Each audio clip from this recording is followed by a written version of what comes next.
വല്ലപ്പുഴയിൽ വീട്ടമ്മയുടെ മാല കവർന്ന കേസിൽ ഒരാൾ പിടിയിൽ.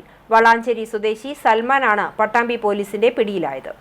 വല്ലപ്പുഴയിൽ സ്കൂട്ടറിൽ യാത്ര ചെയ്യുകയായിരുന്ന വീട്ടമ്മയുടെ സ്വർണ്ണമാല കവർന്ന കേസിലാണ് ഒരാളെ പട്ടാമ്പി പോലീസ് പിടികൂടിയിരിക്കുന്നത്. വളാഞ്ചേരി സ്വദേശി സൽമാനെയാണ് പട്ടാമ്പി പോലീസിന്റെ നേതൃത്വത്തിൽ അറസ്റ്റ് ചെയ്തത്.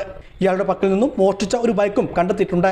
ജനുവരി 30-നാണ് വല്ലപ്പുഴയിൽ നിന്നും ചുണ്ടമ്പറ്റ സ്വദേശിനി രാജിയുടെ കഴുത്തിൽ കിടന്നിരുന്ന മാല ഇവർ പൊട്ടിച്ചത്.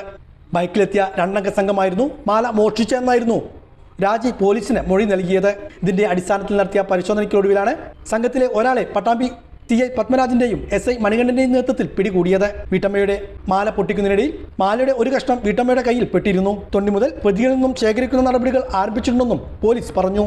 പട്ടാമ്പി പോലീസ് സ്റ്റേഷൻ പരിധിയിൽ ജനുവരി 30-ാം തീയതി വൈകുന്നേരം വല്ലപ്പുഴ ചെറുകോടിന് സമീപം ഒരു വീട്ടമ്മയുടെ മാല സ്നാച്ച് ചെയ്ത റോബറി നടത്തിയിട്ടുള്ള ഒരു പ്രതിയെ പട്ടാമ്പി പോലീസ് CI പത്മനാഭൻ സാറിന്റെ നേതൃത്വത്തിൽ ഇന്ന് വല്ലപ്പുഴയിൽ വെച്ച് അറസ്റ്റ് ചെയ്യുക ഉണ്ടായിട്ടുണ്ട്. നിരവധി കേസുകളിൽ പ്രതിയായിട്ടുള്ള അനൂപ് അല്ലെങ്കിൽ സൽമാൻ എന്ന് പറയുന്ന വളാഞ്ചേരി സ്വദേശിയെ അറസ്റ്റ് ചെയ്തു. ഇന്ന് കോടതിയിൽ ഹാജരാക്കും. കൂട്ടുപ്രതിയായിട്ടുള്ള മുഹമ്മദ് ഡാനിഷ് എന്ന് പറയുന്ന ആളെ കൂടെ അറസ്റ്റ് ചെയ്യാനുണ്ട്. അക്കാര്യങ്ങൾ അന്വേഷണത്തിന്റെ ഭാഗമായിട്ട് നടന്നുകൊണ്ടിരിക്കുകയാണ്.